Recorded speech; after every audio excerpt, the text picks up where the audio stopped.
वास्तव में मौत इतनी भयानक नहीं है जितना कि मौत का डर होता है। वास्तव में आदमी अगर जिंदगी के दर्द के बारे में सोचे तो जिंदगी में मौत के समय होने वाले दर्द से कई गुना दर्द को वह कई बार बर्दाश्त कर चुका होता है। कई बार मौत बगैर दर्द के या कम दर्द के साथ भी होती है, लेकिन मौत का डर फिर भी आदमी के अंदर होता है। दो व्यक्ति होते हैं जिनके अंदर मौत का डर नहीं होता। एक तो वो जो अपने अहंकार को अपने जीवन से बड़ा बना लेते हैं। ऐसे आदमी या तो वीर योद्धा होते हैं या फिर गुंडे मवाली बन जाते हैं, बदमाश बन जाते हैं। और ज्यादातर गुंडे मवाली और बदमाश ही बन जाते हैं, क्योंकि वीर योद्धा बनने का आज की तारीख में अवसर बहुत कम मिलता है। राजा महाराजाओं का जमाना चला गया है, युद्धों का जमाना चला गया है। इसलिए अक्सर देखा गया है कि जो आदमी मौत से नहीं डर रहा, बुद्धि उसमें है नहीं, तो वो गलत मार्ग पर चल पड़ता है।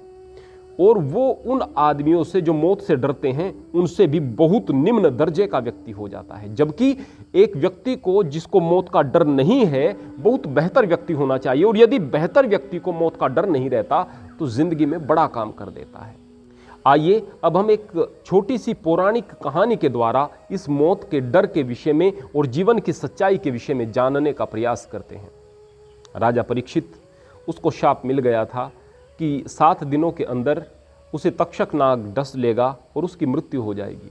परीक्षित जो कि स्वभाव से बहुत धर्मात्मा था, लेकिन एक गलती उससे हो गई थी, क्रोधवश गलती हो गई, लेकिन उसका पश्चाताप करने के लिए उसने अपने पुत्र जन्मेजय को राजा बनाया और फिर वह खुद निकल पड़ा अपने उन 7 दिनों का प्रयोग करने के लिए जो उसके पास शेष बचे थे।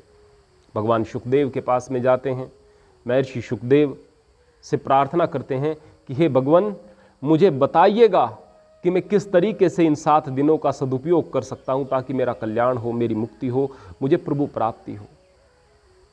भगवान शुकदेव उन्हें एक कथा सुनाते हैं। उस कथा के अंदर हर प्रकार का ज्ञान था जो कि व्यक्ति को मुक्ति की तरफ लेकर जा सकता है। परीक्षित बैठे सुन रहे हैं, सुखदेव कथा सुना रहे हैं। बड़ा सुंदर नजारा था और लोग भी लाभ ले रहे हैं। अभी 7वां दिन था। परीक्षित कह उठते हैं कि भगवान, आपने मुझे बड़े सुंदर ज्ञान से मेरे मन मस्तिष्क को प्रकाशित कर दिया है। मैं धन्य हूं जो आपसे ज्ञान ले रहा हूं, लेकिन फिर भी कहीं न कहीं मन में मौत का भय वर्तमान में भी विद्यमान है। उस समय भगवान सुखदेव कहते हैं कि बेटा, अभी एक छोटी सी कहानी सुनो, उसके बाद और बात बताई जाएगी।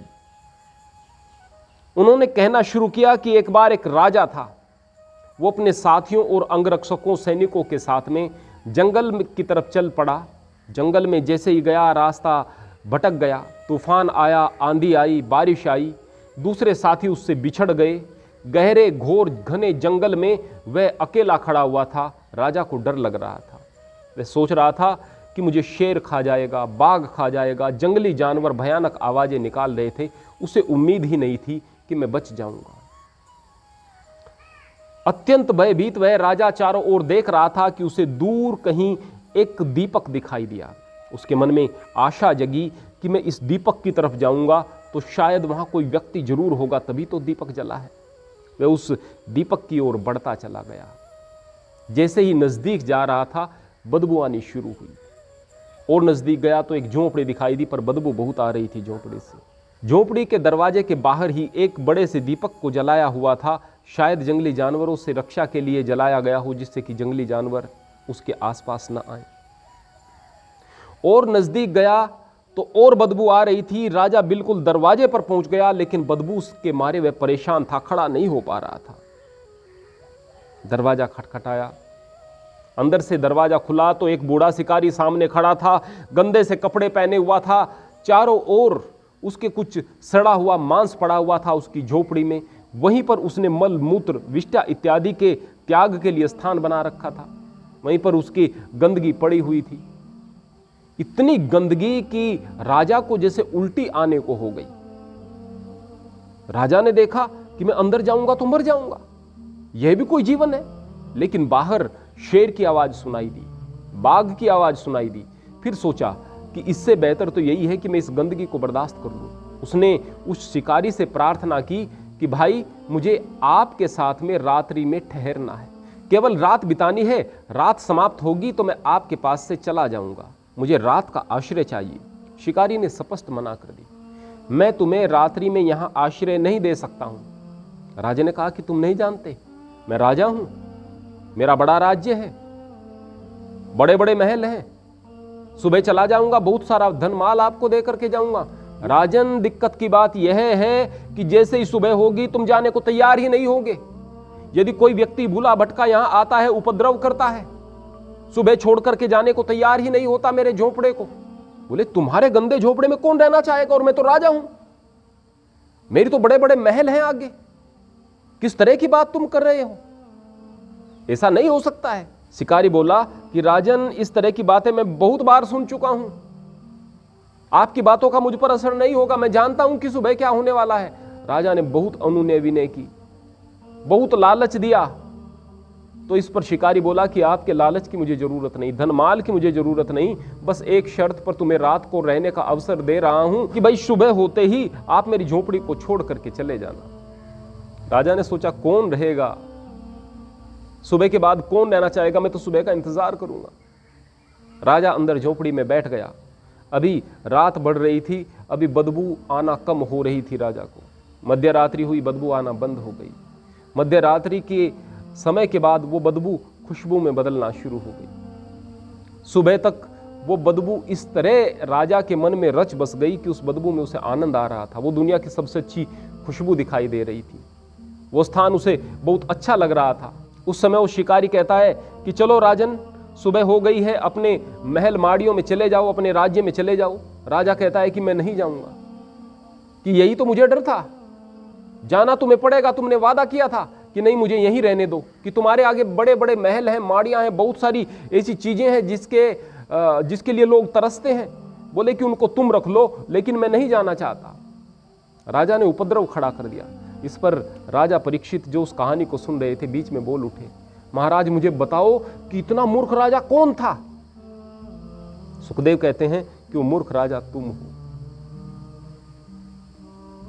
तुम इस मृत्युलोक को अपना जीवन समझ रहे हो, और यहां पर इस शरीर को, इस खाल को उधेड़ करके यदि देखोगे तो इसमें गंदगी ही गंदगी है, विष्ठा भी इसी में पड़ी हुई है।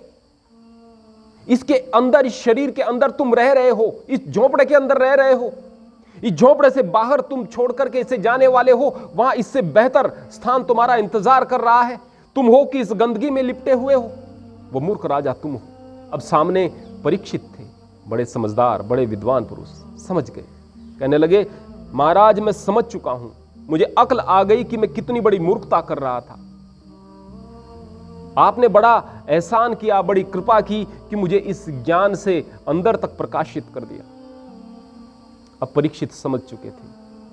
परीक्षित तो समझ चुके, लेकिन हमें भी समझना चाहिए। इस संसार में हम आते हैं, अलग अलग कारणों से लोग मरते हुए दिखाई देते हैं, जबकि हकीकत यह है कि मौत का केवल एक ही कारण होता है, वह है जन्म। जन्म मौत का एकमात्र कारण है। जन्म हुआ है तो मौत आएगी। नित्य प्रति आप मौत की तरफ बढ़ रहे हो। सुबह से शाम तक मौत के साथ में लड़ाई। सोच आदि को नहीं गए तो मर जाओगे। नाश्ता पानी नहीं करोगे मर जाओगे। भोजन नहीं करोगे मर जाओगे। पानी नहीं पियोगे मर जाओगे। पानी पी रहे हो मौत का इलाज कर रहे हो। बीमार हो गए मर जाओगे। दवाई खा रहे हो मौत का इलाज कर रहे हो। पूरी जिंदगी मौत के साथ में लड़ाई, और आखिर में जीतती मौत ही है। एक ऐसे युद्ध के मैदान में हो तुम जिसमें तुम्हारी हार निश्चित है, और फिर भी यहाँ पर सुख तलाश कर रहे हो। भाई इस जीवन को समझने में ही सुख है। यदि आपने समझ लिया, मौत को स्वीकार कर लिया, तो मौत का भय खत्म, और मौत का भय खत्म तो हर प्रकार के भय खत्म, और हर प्रकार के भय खत्म तो आप ऊर्जा से भी भरे रहोगे, और आप अलग प्रकार के आत्मविश्वास से भी भरे रहोगे। यहाँ संसार में कुछ ऐसा करके जा सकोगे जिससे कि दुनिया में आपकी मौत के बाद भी आपको याद रखा जा सके। यही जिंदगी का सार है। डरा हुआ आदमी कुछ नहीं कर सकता। बड़ा कुछ करने के लिए मौत के भय से, हर प्रकार के भय से आपको पार होना है। जिंदगी के यथार्थ को यदि समझ लोगे तो हर प्रकार के भय से दूर हो जाओगे। परमात्मा की कृपा आप सब पर बनी रहे। हरि ओम, हरे कृष्ण।